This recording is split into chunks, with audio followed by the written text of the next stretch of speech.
কবিতা কবিৰ একান্ত পৃথিৱীৰ সংগী। কবিতাটি জীৱন্ত হৈ উঠে কবিৰ চেতনাৰ নান্দনিকতা অথবা ঋতুৰ বৰ্ণময় ছবি। এয়া কবি ৰাতুল দাসৰ কবিতা অপৰূপা শৰৎ।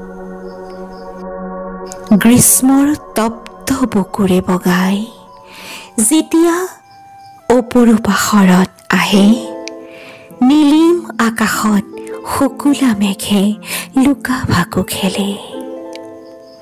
আহিনৰ সেউজীয়া ধাননি পথাৰখনে যেন ভৰ যৌৱনা গাভৰুৰ সাজ পিন্ধে।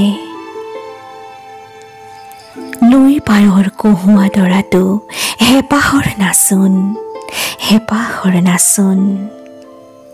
শৰৎ অহাৰ মান পাই পদূলিৰ শেৱালি জোপাই হেঁপাহেৰে ফুলি চৌপাশ আমোল মোলাই।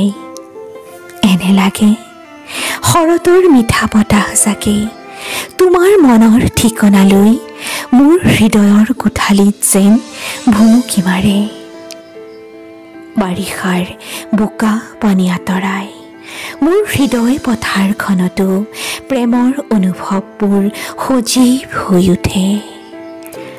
শাৰদী জোনাক ৰাতি নিয়ৰ কণিকাই দুবৰি বনৰ ওপৰত আলফুলীয়া মুকুতাৰ দলিচা সাজে।